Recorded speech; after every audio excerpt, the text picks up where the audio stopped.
I want to thank you all for bringing this forum together as well. And I would just like to, along with what Interim Chief said, in doing our orientations, and I know it is always communicated via email, that we can contact the police station or officer to escort us in or out, but I think that needs to be communicated even more so that our students will feel that they are safe here, and it is not just going via email. I think the professors should stress it. I think everyone in our community should really stress it, just so that the students can feel safer as well as staff. I applaud you. Thank you.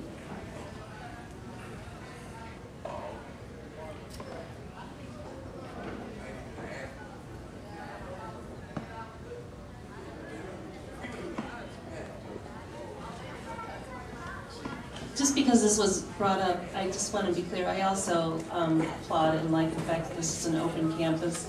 But what actually does that mean? What are there hours where if you're not a student or an employee that you're not allowed to be here as opposed to other hours where you are? Are there buildings that you can have access to as if you don't have business here? Somebody want to comment on building hours?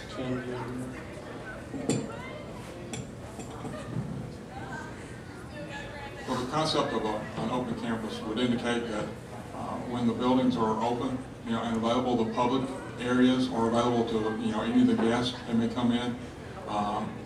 For example, someone could come in and visit the bookstore or make a purchase at the cafeteria.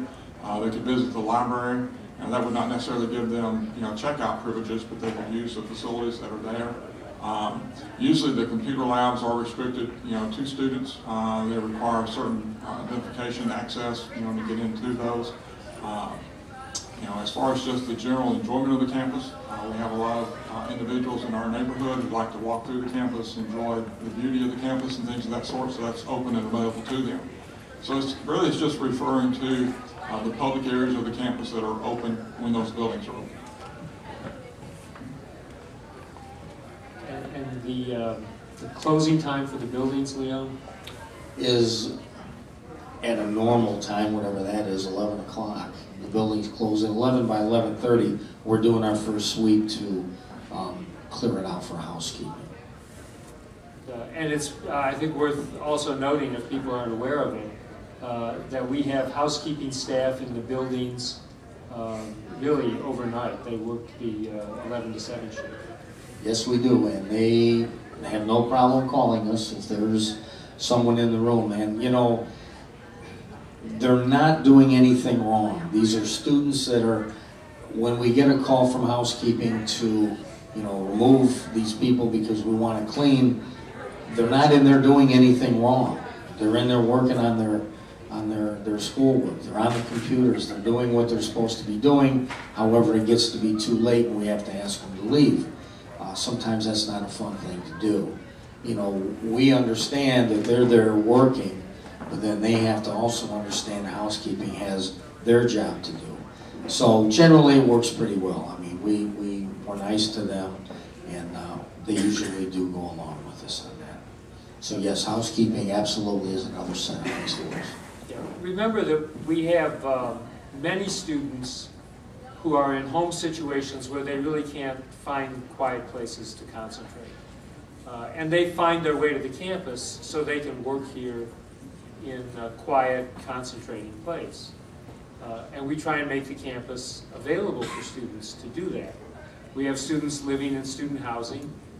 They all have 3 roommates. It may be difficult for them to work on a project if they've got roommates in the room. They come over to the campus and they find a quiet place to work.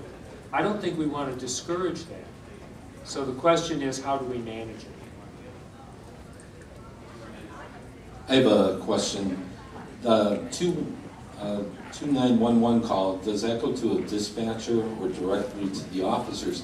And the second part is, how is the Academic Learning Center protected security-wise as well? Okay, yes, the 2911 goes directly to a dispatcher at the police station.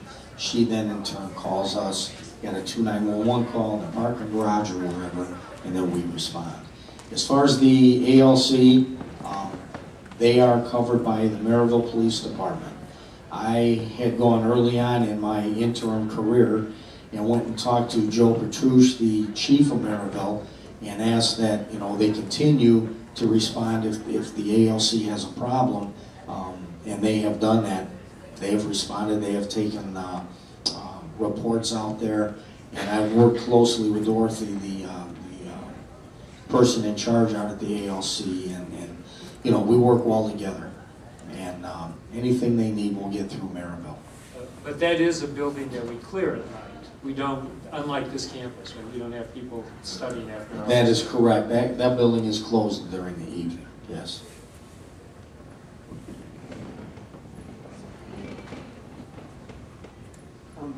My question is, there's one building during the week that's open until 2, and that's in the gate.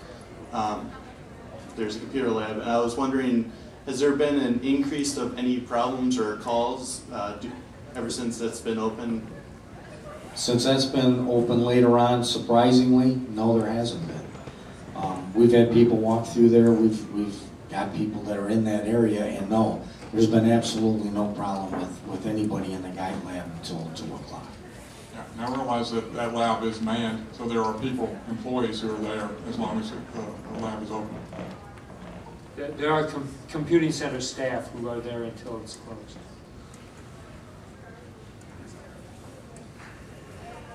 Other questions, comments, advice? We're open to taking your emails if you think of something that you haven't been able to express at this meeting. You can email directly to the chief, you can email to me, you can email to any of the vice chancellors.